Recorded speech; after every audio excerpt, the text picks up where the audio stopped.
সূত্রের সাহায্যে করলে কি হবে, সূত্র ছাড়া করলে কি হবে, দুটোই দেখাচ্ছি। সব থেকে ভালো সূত্রের সাহায্য ছাড়া, কারণ পরীক্ষায় সূত্র ভুল হয়ে গেলে গন্ডগোল হয়ে যাবে। তাহলে দেখো, এখন অঙ্কের মধ্যে কি বলেছে, চতুর্থ সমানুপাতি নির্ণয় করো। তাহলে প্রথম সমানুপাতে আছে, প্রথম সমানুপাতে আছে, দ্বিতীয় সমানুপাতে আছে, তৃতীয় এটা আছে, চতুর্থ পদটা নেই। তাই চতুর্থ পদ এখানে নেই, এখানে এই নেই। তা লিখে নিতে হবে, এইভাবে করতে হবে, করলে 2 নম্বর পাবে। ধরি চতুর্থ পদ সমান এক্স, ধরে নিতে হবে। এক্স যখন তখন দিলে হবে না, ধরে নিতে হবে। 12, 16, 18 এক্স। এবার সমানুপাতি বলেছে, ভালো করে অঙ্কটা দেখো। বলেছে কি সমানুপাতি, এই সমানুপাতির কথা বলেছে। সমানুপাতির কথা বললে তখন আমি তাহলে এইভাবে লিখবো, সমানুপাতিকে চিহ্ন দিয়ে বোঝাবো। 12:16, এই সমানুপাতের চিহ্ন দেবো, সমানুপাতির চিহ্ন। 18:x দিলাম, বা তাহলে 12/16 = 18/x। এইভাবে করলে করা যায়, বা ফর্মুলার সাহায্যে, ফর্মুলাটাও দেখাচ্ছি পরে, ভালো করে বুঝবে। 12 × x = 16 × 18।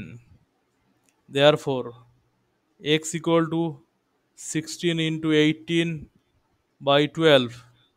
2 দিয়ে কাটিং করছি, 6, 2 দিয়ে 8, 2 দিয়ে 3, 2 দিয়ে 9, এখনো হবে। 3 দিয়ে 3, 3 দিয়ে করলে 1, 3 দিয়ে করলে 3, তাহলে আনসার হলো 24। তাহলে আনসার লিখতে হবে এইভাবে, এটা কিন্তু ফর্মুলা ছাড়া।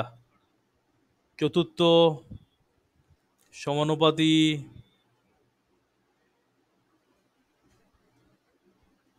= 24, এইভাবে করা যেতে পারে। এছাড়া একটা সমানুপাতির একটা একটা ফর্মুলা আছে, দেখো ফর্মুলাটা কি। সমানুপাতি, চতুর্থ সমানুপাতির ফর্মুলা দেখো, ভালো করে বোঝো।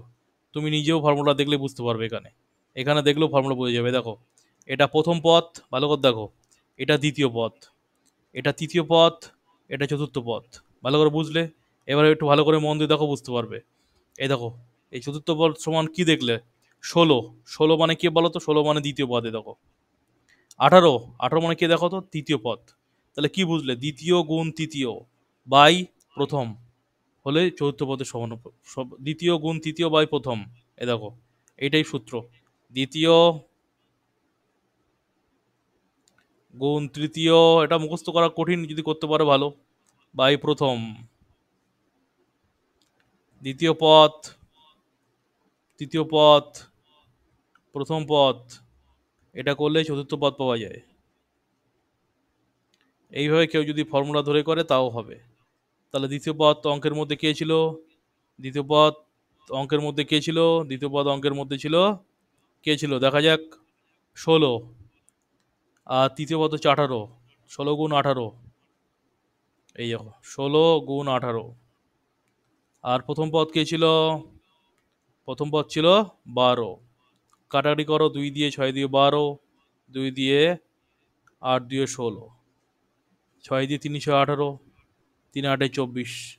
যদি মনে করো ফর্মুলার সাহায্যে করে করতে পারো, যদি মনে করো ফর্মুলা ছাড়া করব, তাহলে আমার মতে ফর্মুলা ছাড়াই করো, ঠিক আছে।